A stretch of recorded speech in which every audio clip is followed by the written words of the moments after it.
Order! Order! You are an incorrigible delinquent at times. Behave yourself, man! Let's quickly have a look at tomorrow's front pages. The Guardian have got Labour defeat. That's, of course, the defeat in the Commons today that Nick was referring to on the attempt to block Brexit, boost to hard Brexit candidates. They've clearly come out with the same verdict that Nick did there.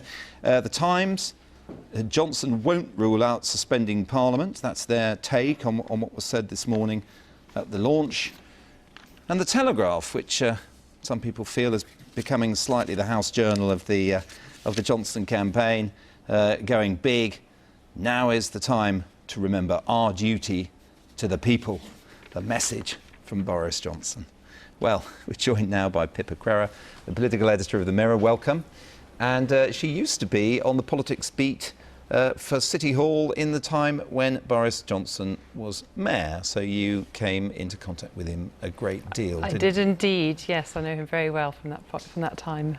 And we're going to look at one or two comment pieces from tomorrow's papers. And of course, it's kind of Boris for and against.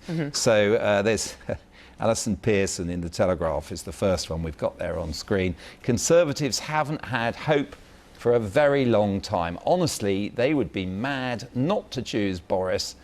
No one else comes close. And in that sense, she's kind of right, isn't she? It's the perception of him as a winner.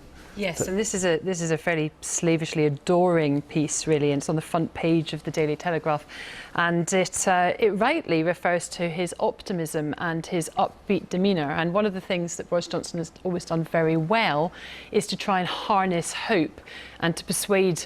Initially, it was London, but then obviously now it's become Britain on the global stage, and to try and persuade Brits that actually you need to have hope and optimism for the future, and that Brexit should be a positive force rather than being marred in all the sort of confusion and chaos which surrounds it at the moment.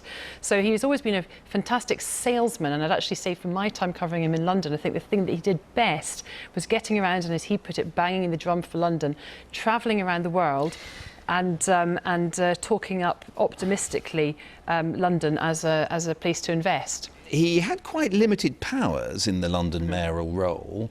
So how far do you think he was kind of surfing the Olympic feel-good and in other ways benefiting from a pretty positive situation in the capital? And how far do you think he made a real difference? Well, I think every mayor that there's been has kind of pushed beyond the actual statutory limit of their powers, which, as you rightly say, are restricted, and the budget's only really about the size of a small Whitehall department. But the Olympics came at a good time. Obviously, Labour under Ken Livingstone at City Hall, and then the Labour government nationally had both won the Olympics and put in train the infrastructure. And Boris Johnson came along at a good time. He didn't need to do too much detailed planning for it, too much detailed organisation, but he could, as you say, surf the wave, and he was very good at standing up there and sort of promoting London on the world stage through the Olympics. I think he was great at that. He was clearly a very strong campaigner. The fact that he managed to win in London twice, which is normally known as a Labour city, and very sort of like one nation Tory perspective for that. But when it came to the detail, it was much more of a mixed picture. When it actually came to delivering, I mean, He's made boasts today, and it's actually quite interesting how often he's referred to his time as City Hall as being almost like his calling card for what he could do on a bigger scale in government. So the two areas he's talked about a lot are crime and housing, and it is correct to say that he delivered his promise of 100,000 homes in London, but the problem with them was that they weren't affordable.